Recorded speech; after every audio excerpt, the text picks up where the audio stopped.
শুধু ক্রিকেট মাঠে না, প্রেমের মাঠেও তারা সফল। প্রেমিক হিসেবে সফল কিছু ক্রিকেটারকে দেখে নিন। ২৯ বছর ধরে একসঙ্গে আছেন শচীন টেন্ডুলকার এবং তার স্ত্রী অঞ্জলি। শচীনের থেকে অঞ্জলি ৬ বছরের বড়। ১৯৯৫ সালে তারা বিয়ে করেন। বিয়ের সময় অঞ্জলির বয়স ছিল ২৭ আর শচীনের বয়স ছিল মাত্র ২২। কিন্তু তাদের সম্পর্কের মাঝে কখনো বয়স বাধা হয়নি। ১৯৯০ সালে ইংল্যান্ড সফর শেষে বিমানবন্দরে নামেন ১৭ বছরের শচীন। সেই সিরিজে শচীন তার প্রথম টেস্ট সেঞ্চুরি করেছিলেন। এদিকে সেই সময় মাকে নিতে বিমানবন্দরে আসেন অঞ্জলি। সেদিন শচীন অঞ্জলির প্রথম দেখা হয়। পরে তাদের পরিচয় হয় এক বন্ধুর বাড়িতে। পরিচয় থেকে প্রেম, আর প্রেম থেকে বিয়ে। স্বভাবে লাজুক শচীন প্রেমিক হিসেবে সফল। প্রেমের ক্ষেত্রে সাকিব আল হাসান নাম্বার 1। সাকিবের সঙ্গে শিশিরের পরিচয় হয়েছিল ফেসবুকে। শিশিরই ফ্রেন্ড রিকোয়েস্ট পাঠিয়েছিল সাকিবকে। তারপর থেকে দুজনের ফেসবুকে chatting.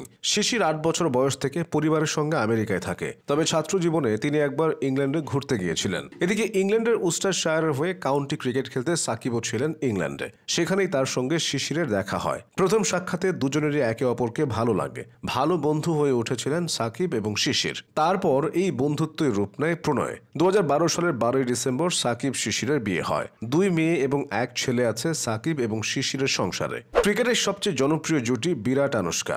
Love at first sight সংক্ষেপে বিরাট আনুশকার প্রেম কাহিনীকে এভাবেই উল্লেখ করা যায়। তবে বিষয়টা সে সময় ছিল একতরফা। ২০১৩ সালে এক শ্যাম্পুর বিজ্ঞাপন শুটের সুবাদে কোহলি ও বলিউড সুন্দরী আনুশকা শর্মার প্রথম দেখা হয়েছিল। আনুশকার সঙ্গে কাজ করতে হবে জানতে পেরে কোহলি ভেতরে ভেতরে ঘাবড়ে গিয়েছিলেন। এক সাক্ষাৎকারে কোহলি জানিয়েছিলেন, আনুশকার সামনে নিজের নার্ভাসনেস কাটাতে তিনি একটা জোকস শুনিয়েছিলেন, যা মোটেও ভালো লাগেনি আনুশকার। তবে একে অপরের ভালো বন্ধু হয়ে ওঠেন তারা। শুরু হয় প্রেম, তারপর বিয়ে। ইতালির তাস্কারিতে ২০১৭ সালের ডিসেম্বরে তাদের বিয়ে হয়। ২০২১ সালে তাদের প্রথম সন্তান ভামিকার জন্ম হয়। এরপর তাদের সংসারে এক ছেলে সন্তান আসে। নাম অকাই কোহলি। বয়সটা মাত্র ২৩। এরই মধ্যে প্রেমের ইয়র্কারে হোঁচট খেয়েছেন যশস্বী জয়সওয়াল। ব্রিটিশ তরুণী ম্যাডি হ্যামিল্টনের সঙ্গে জয়সওয়ালের প্রেমের গুঞ্জন আছে।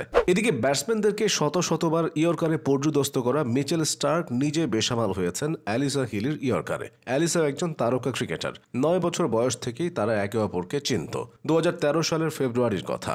পরের দিনই ভারতের বিমান ধরার কথা ছিল মিচেল স্টার্কের। টেস্ট সিরিজ খেলতে ক্যারিয়ারে প্রথম ভারত সফর। আগের রাতে অনেকক্ষণ একটা রেস্তোরাঁয় বসে বান্ধবী হিলির সঙ্গে গল্প করছিলেন দুজন। বলি করেও যে কথাটা এতদিন বলতে পারেননি, স্টার্কের মনে হলো এই কথাটা বলে দেওয়ার সবচেয়ে উপযুক্ত সময় এখনই। প্রস্তাব পেয়ে স্টার্কের তখনকার বান্ধবী হিলি মোটেও বিস্মিত হননি। এত বছরের পরিচয়, এমন বন্ধুত্ব, তিনি জানতেনই স্টার্কের কাছ থেকে প্রস্তাব আসবে। এরপর দীর্ঘদিন ধরে তারা প্রেমের সম্পর্কে ছিলেন। ২০১৫ বিশ্বকাপে স্টার্ক সেরা খেলোয়াড় হওয়ার কিছুদিন পর স্টার্ক হিলির বাগদানের কথা জানা যায়। আরেক ইয়র্কার কিং জসপ্রীত বুমরাও স্টার্কের মতো বেসামাল হয়েছিলেন হবু স্ত্রীকে দেখে। অনেকেই জানেন না, জসপ্রীত বুমরার স্ত্রী একজন নামকরা সাংবাদিক এবং হোস্ট। বুমরা অনেকবার তার স্ত্রীকে সাক্ষাৎকার দিয়েছেন। বুমরার স্ত্রীর নাম সঞ্জনা। তিনি আইসিসির সঞ্চালক। ২০২১ সালে সঞ্জনা ও বুমরার বিয়ে হয়। বিয়ের আগে তারা ২ বছর প্রেম করেছেন। বুমরা আইপিএলে খেলছিলেন এবং সঞ্জনা স্টার স্পোর্টসের জন্য অ্যাঙ্করিং করছিলেন। এমন সময়ে দুজনের প্রথম দেখা হয়েছিল। সেখান থেকে প্রেম, বিয়ে, সংসার। ২০২৩ সালে তাদের ঘর আলো করে এক সন্তান আসে। ক্রিকেটের প্রতি সঞ্জনার ভালো লাগা কাজ করত। উপস্থাপনার গুণও ছিল। তাই স্পোর্টস প্রেজেন্টার হিসেবেই ক্যারিয়ার শুরু করেন এবং সফল হন। আর এই উপস্থাপনার কারণেই তিনি বুমরার চোখে পড়েছিলেন। এভাবেই এসব ক্রিকেটাররা প্রেমের মাঠেও শতভাগ সফল হয়েছেন।